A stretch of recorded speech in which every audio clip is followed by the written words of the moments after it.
Good morning guys, Nardino TV here and we are back with another video. So for today guys, pupunta tayo sandali sa supermarket kasi magluluto ako pero may mga kulang ako na sahog eh. So samahan niyo ako mamalengke guys.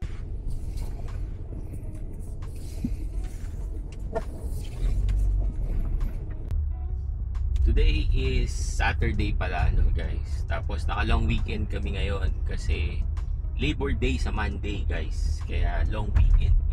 Tatlong araw kaming walang pasok for this week. Yan. Kaya maraming pupunta ngayon malamang sa mga parks or sa mga pasyalan guys, no? Yan yung isang namin guys, isang natutunan namin dito sa Canada. Kung kaya nyong iwasan na lumabas ng long weekend, no? Bawa pupunta kayo ng mga malls, yung mga ganyan, or mga parks, mga lakes. Based on our experience, no, kapag long weekend, naku po, ang daming tao guys, no? Kaya yan yung isang mga natutunan namin dito sa Canada, na pag long weekend, mas maganda pa magpahinga ka na lang sa bahay, no, kesa magpunta kayo sa mga pasyalan or mga parks. Tipid pa guys. No? Ayan.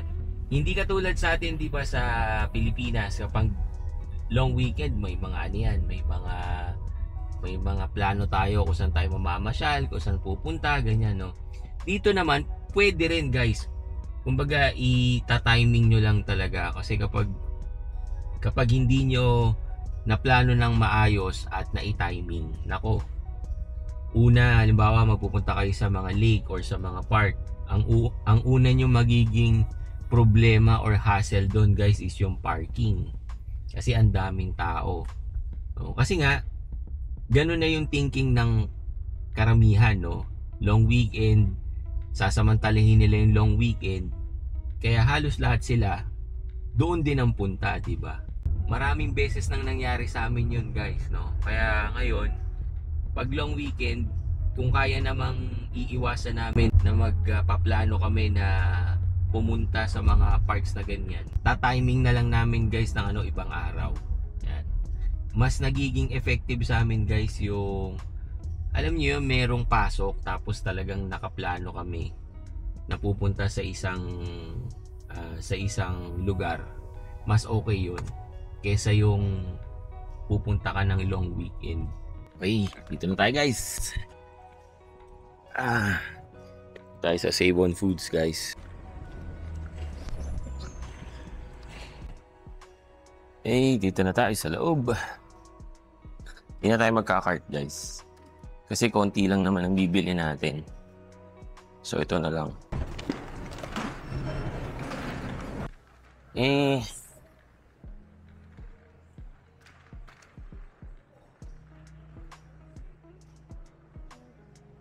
Yan. So saan yung kailangan ko ng okra. Samahan niyo akong mamalengke guys. Ako lang ngayon kasi tulog pa si Mrs. eh. Yan, sana may may okra oh. So, kakatapos ko lang mag bitter melon eh. Dito minsan merong kangkong guys. Pero pag walang kangkong, ito pwede na to guys. To. Yan.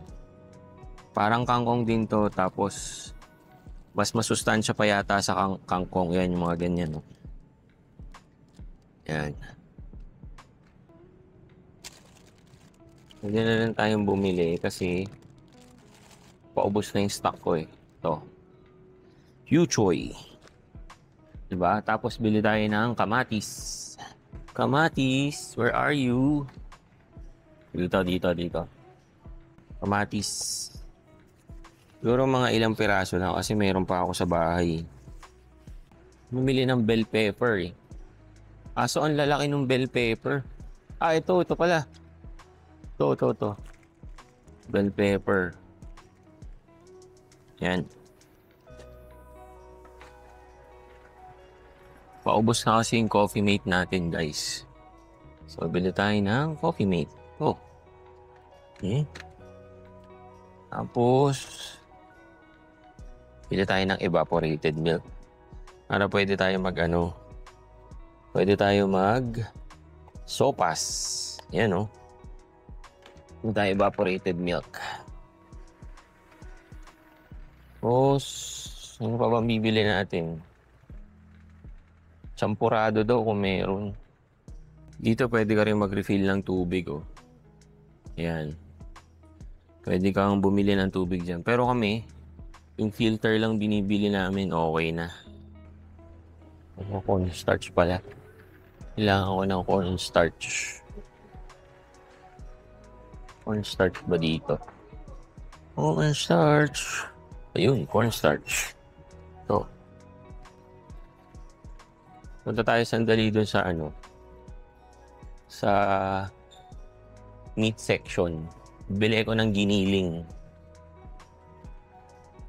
Gusto kong gumawa ng skinless guys eh.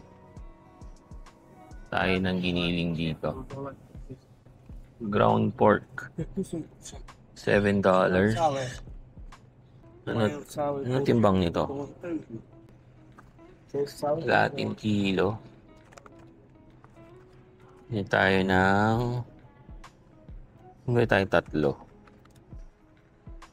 Tingnan natin kung may champurado.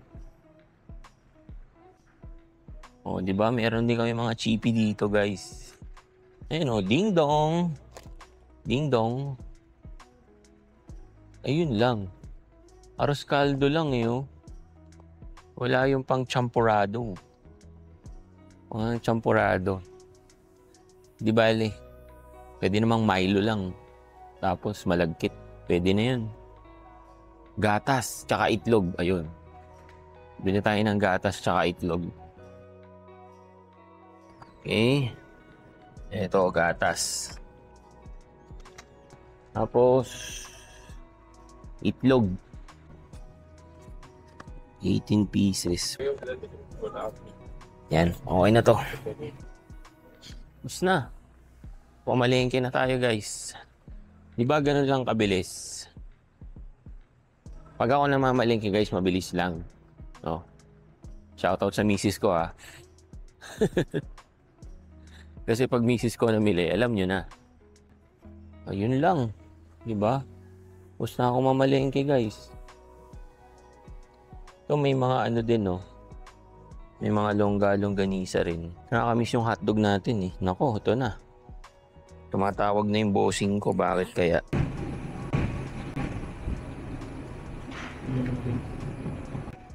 Uwi na ako, eh. Utusan pa nga. Yogurt daw. Ano ba to? Dahil magpapasok ka na, guys, kailangan ng pambaon. To. Fudgy bar. Dito tayong fudgy bar para sa mga kids. Okay na, guys, let's go. Tayo yung magbayad na. Bayad na tayo kasi dumadami na yung nasa cart ko. Dito na lang tayo sa self-checkout, guys. Yan. Tara. A few inches later. There you go. Magkano total natin? $130. Alright. Approve. Please take your items. Wait lang. Madali ka naman eh. Please take your items. Opo, wait lang.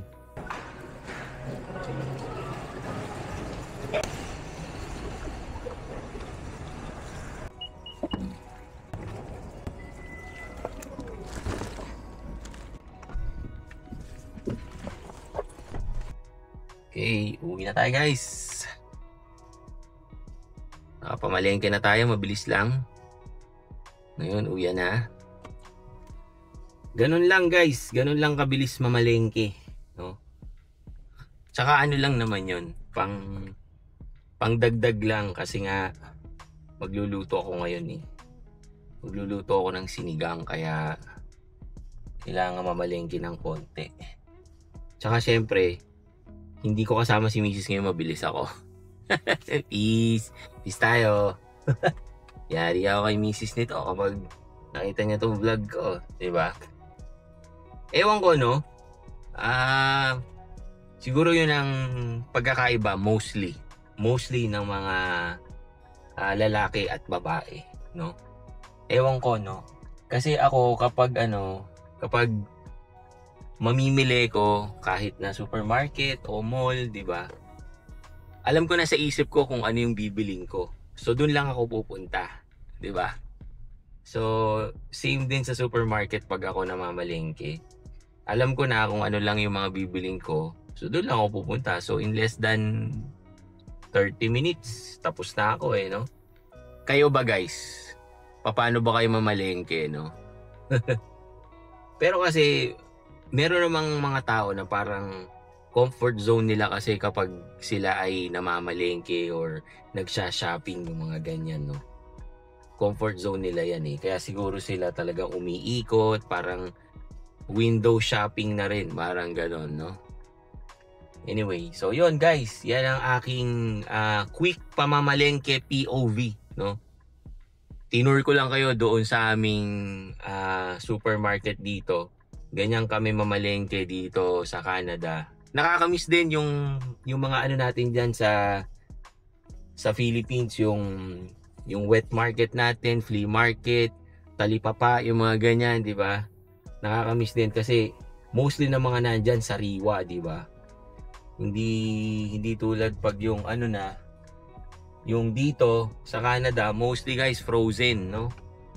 Kapag sa mga supermarket ka bibili, hindi pa ako nakakapunta guys dun sa mga, meron ako nakitang once yung flea market, no? Pero kasi medyo downtown na kasi yun so I'm not sure, no? Ganyan ang pamamalengke ni Nardino dito sa Canada. Okay, so salamat sa pagsama sa akin guys. So again, happy long weekend, happy weekend sa inyong lahat. Okay? Thank you for watching and see you on my next video. Peace guys.